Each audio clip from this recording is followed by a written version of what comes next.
రాష్ట్ర శాసనసభ చరిత్రలో ఈరోజు ఒక చీకటి రోజు. కాంగ్రెస్ పార్టీ ఈరోజు పట్టపగలు ప్రజాస్వామ్యం యొక్క గొంతు కోసింది. ఈరోజు కాంగ్రెస్ పార్టీ శాసనసభ బయట ప్రశ్నిస్తే కేసులు, అక్రమ అరెస్టులు, శాసనసభలో ప్రజల పక్షాన ప్రశ్నిస్తే గొంతు నొక్కడము, సస్పెన్షన్లు. ఇది ప్రజాపాలన, ఇది కాంగ్రెస్ మార్కు ప్రజాపాలన. ఇలా జగదీష్ రెడ్డి గారు ఏమడిగారు? ఈ ప్రభుత్వ వైఫల్యాలను ఎత్తి చూపారు. గవర్నర్ గారి ప్రసంగంలో తప్పులను ఎత్తి చూపే ప్రయత్నం చేశారు. మధ్యలో కాంగ్రెస్ పార్టీ మంత్రులు, విప్పులు అడ్డుకునే ప్రయత్నం చేస్తే, అధ్యక్ష మా అందరికీ మీరు పెద్దవారు, మీరు మా హక్కులు కాపాడాలి, మా హక్కులు కాపాడండి అని ప్రశ్నించిన పాపానికి ఇవాళ జగదీష్ రెడ్డి గారిని మొత్తం సెషన్కు సస్పెండ్ చేశారు. అంటే శాసనసభ అనేటువంటిది ఇవాళ ఉన్నది ఎందుకు? ప్రతిపక్షం ప్రశ్నించడానికే ఉంటుంది, ప్రభుత్వ తప్పిదాలను ఎత్తి చూపడానికే ఉంటుంది, ప్రజల కష్టాలను శాసనసభ ద్వారా ప్రభుత్వం దృష్టికి తీసుకుపోయి పరిష్కరించడానికే ప్రతిపక్షం ఉంటుంది. ఇవాళ జగదీష్ రెడ్డి గారు ప్రశ్నిస్తుంటే తట్టుకోలేక ఉద్దేశపూర్వకంగా ఒక పథకం ప్రకారంగా జగదీష్ రెడ్డి గారిని సస్పెండ్ చేశారు.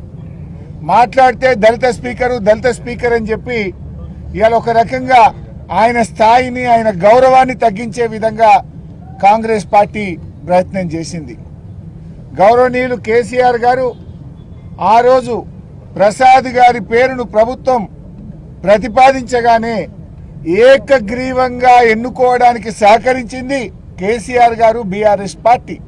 అంటే మాకు ఆయన మీద ఉన్న గౌరవం ఇవాళ ప్రపంచంలో ఎక్కడ లేని విధంగా 125 అడుగుల అంబేద్కర్ విగ్రహాన్ని పెట్టి దళిత జాతి గౌరవాన్ని పెంచింది బీఆర్ఎస్ ప్రభుత్వం. ఈ దేశంలో ఎక్కడ లేని విధంగా రాష్ట్ర సచివాలయానికి డాక్టర్ బాబాసాహెబ్ అంబేద్కర్ పేరును పెట్టి దళితుల గౌరవాన్ని పెంచింది బీఆర్ఎస్ ప్రభుత్వం, కేసీఆర్ గారు. ఇవాళ ప్రపంచంలో ఎక్కడ లేని విధంగా 10 లక్షల రూపాయల దళిత బంధు పథకాన్ని ప్రవేశపెట్టింది ఇవాళ కేసీఆర్ గారు. కాంగ్రెస్ పార్టీ ఇవాళ దళితుల గురించి మాట్లాడుతుంది. దళితులను అవమానపరిచినటువంటి చరిత్ర ఇవాళ కాంగ్రెస్ పార్టీది. ఇవాళ కాంగ్రెస్ పార్టీ దళిత్ కార్డును అడ్డం పెట్టుకొని రాజకీయం చేయాలని, ప్రతిపక్షం గొంతు నొక్కాలని ప్రయత్నం చేస్తూ ఉన్నారు. డాక్టర్ బాబాసాహెబ్ అంబేద్కర్ గారిని ఓడించినటువంటి చరిత్ర కాంగ్రెస్ పార్టీది.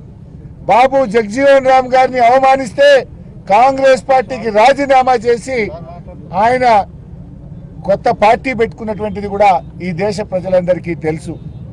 ద్రౌపది ముర్ము గారిని అవమానించిన చరిత్ర కూడా కాంగ్రెస్ పార్టీదే. ద్రౌపది ముర్ము గారిని అధిరంజన్ చౌదరి గారు, ఒకసారి సోనియా గాంధీ గారు కూడా ద్రౌపది ముర్ము గారిని అవమానించిన విషయం ఈ దేశ ప్రజలందరికీ కూడా తెలుసు. అంటే ఇవాళ దళితులను అవమానించిన చరిత్ర ఇవాళ కాంగ్రెస్ పార్టీది. కానీ ఈరోజు శాసనసభలో మేము చాలా స్పష్టంగా బీఆర్ఎస్ పార్టీ నుంచి 15 మంది ఎమ్మెల్యేలు స్పీకర్ ఛాంబర్కి వెళ్ళి అక్కడున్న శాసనసభ వ్యవహారాల మంత్రి శ్రీధర్ బాబు గారికి, స్పీకర్ గారికి చాలా స్పష్టంగా చెప్పాం. గౌరవ సభ్యులు జగదీష్ రెడ్డి గారు మాట్లాడిన దాంట్లో ఏమాత్రం తప్పు లేదు. ఒకవేళ మీరు తప్పుందని భావిస్తే అన్ని పార్టీల ఫ్లోర్ లీడర్లను పిలవండి, వీడియో పెట్టి మాకు చూపించండి అని మేము అడిగాం. ఒకవేళ తప్పుంటే మేము క్షమాపణ చెప్పడానికి, బేషరతుగా వ్యాఖ్యలు ఉపసంహరించుకోవడానికి మేము సిద్ధంగా ఉన్నాము అని కూడా స్పష్టంగా చెప్పాం. ఎందుకు చెప్పాం? మేము సభ జరగాలి. రాష్ట్రంలో రైతులు కష్టాల్లో ఉన్నారు, పంటలు ఎండిపోతా ఉన్నాయి, రైతులు ఆత్మహత్యలు చేసుకుంటున్నారు, విద్యార్థులు ఫీజు రియంబర్స్మెంట్ రాక ఇబ్బంది పడుతున్నారు, ఉద్యోగులు పెన్షన్దారులు ఇబ్బంది పడుతూ ఉన్నారు, అన్ని వర్గాల ప్రజలు కష్టాల్లో ఉన్నారు. ప్రజా సమస్యలపై చర్చ జరగాలని మేమే ఒక అడుగు ముందుకు వేసి చాలా స్పష్టంగా చెప్పాం. నిజానికి జగదీష్ రెడ్డి గారి వ్యాఖ్యల్లో తప్పే లేదు. ఆయన ఎక్కడ కూడా అన్పార్లమెంటరీ లాంగ్వేజ్ ఉపయోగించలేదు. అయినా కూడా పెద్ద మనసుతో సభ జరగాలి, ప్రజా సమస్యల మీద చర్చ జరగాలి, శాసనసభలో మరి అన్ని విషయాలు కూడా ప్రస్తావించాలనే ఉద్దేశంతో మేము స్పీకర్ గారిని, ఎల్ఏ మినిస్టర్ గారిని కలిసి చెప్పాం. మరి చెప్పినప్పుడు మాకు అవకాశం ఇవ్వాలి కదా. నిజంగా ఉరి తీసేటప్పుడు కూడా నీ చివరి కోరిక ఏందని అడుగుతారు. మేము ముందే పోయి చెప్పడమే కాదు, మీడియాకు కూడా వెళ్ళి మా మాజీ శాసనసభ వ్యవహారాల మంత్రి ప్రశాంత్ రెడ్డి గారు చెప్పారు, మేము స్పీకర్ను, ఎల్ఏ మినిస్టర్ను కలిసాము, మేము క్షమాపణ చెప్తాం, వెనక్కి తీసుకుంటాం, ఎందుకంటే ప్రజా సమస్యల కోసం తప్పు చేయకపోయినా చెప్తామని కూడా స్పష్టంగా చెప్పాం.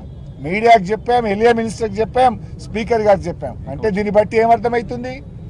పథకం ప్రకారంగా ముందే మీరందరూ కూడా అనుకొని బీఆర్ఎస్ పార్టీకి అవకాశం ఇవ్వకుండా, జగదీష్ రెడ్డి గారికి అవకాశం ఇవ్వకుండా ఒక కుట్రతో బీఆర్ఎస్ గొంతు నొక్కాలని, బీఆర్ఎస్ ప్రశ్నిస్తే, బీఆర్ఎస్ సభలో ఉంటే వాళ్ళ తప్పిదాలన్నీ బయటకు వస్తాయని ఉద్దేశపూర్వకంగా ఇవాళ జగదీష్ రెడ్డి గారిని సస్పెండ్ చేశారు. ఇవాళ ఆ సభలో వారు ఒక విషయాన్ని ప్రస్తావించారు. కౌలన్ షెట్గర్ పుస్తకంని తీసి సభలో మాట్లాడారు. వాళ్ళు చేసిన ఆరోపణ ఏంది?